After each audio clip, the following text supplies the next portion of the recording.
Joining us now with his thoughts on Netflix's results, Tom Rogers. He's the executive chairman of Engine Media and a CNBC contributor. Hey, Tom, good to see you this morning. When you looked at the numbers, I think a lot of it probably could have been anticipated. They haven't been able to produce a lot of great stuff, obviously, during the pandemic. And we're reopening, so people are maybe at sporting events or movies or who knows what. You'd think they were all going to movies if you look at AMC. But so not everyone was locked in their house. So we've seen that. Do they need to do anything? Do you agree with Reed Hastings that steady as she goes is the way they should play it? Well, congratulations to the Bucks on their title, and Netflix sure didn't win any title with this earnings report.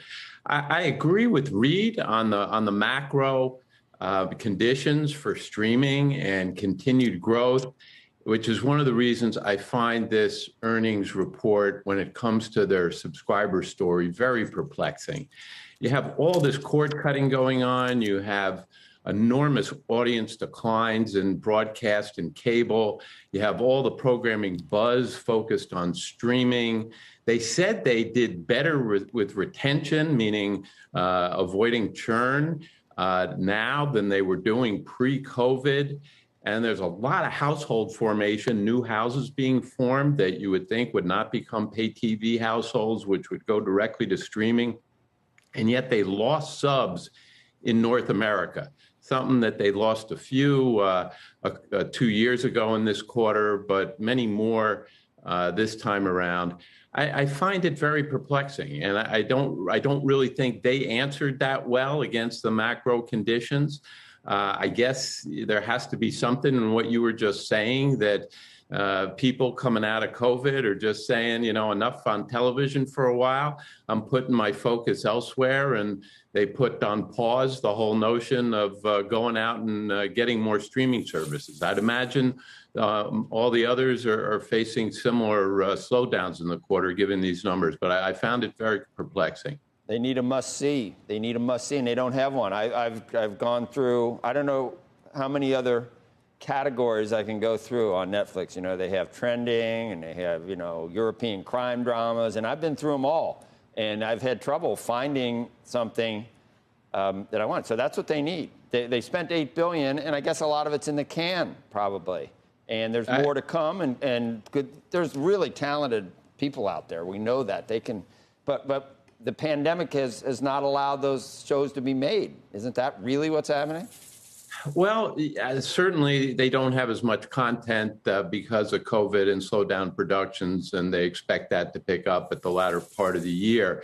Having said that, though, their engagement with viewers was actually up 17% relative to pre-COVID, meaning they're getting people to watch and watch a lot more. And they still have far more engagement than any of the other services. They're about 4 times the amount of engagement and viewing hours than Disney Plus. And you have this macro story, which is basically there are 700 million satellite and cable homes in the world outside of China. And Netflix has about 200 million of them.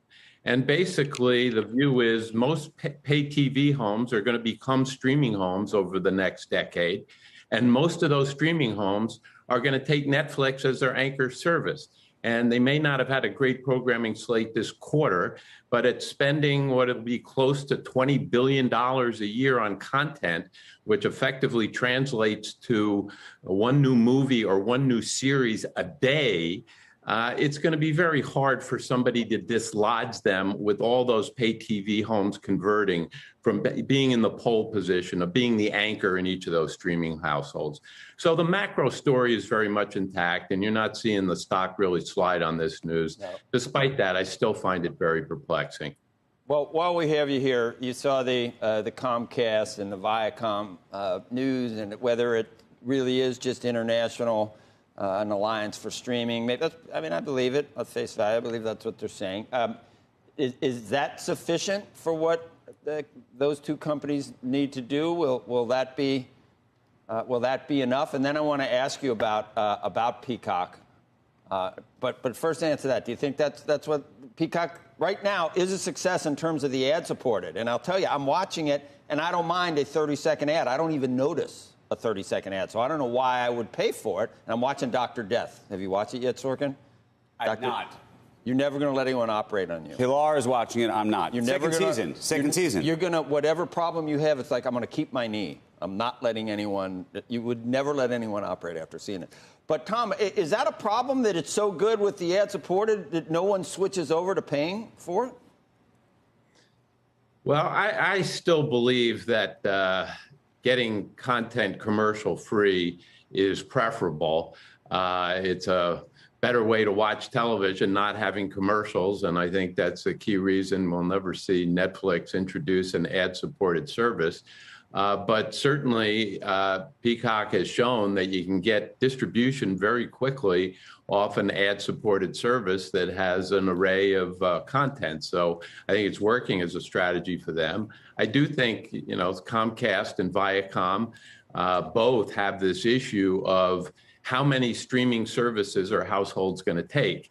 And if you assume that Netflix is going to get through most households and Disney plus Hulu are going to be in some form around the globe under the Star banner, what do you need to do to become a global franchise if you're not one of the top two? And Amazon is generally in people's households for free, and YouTube's generally in people's households for free.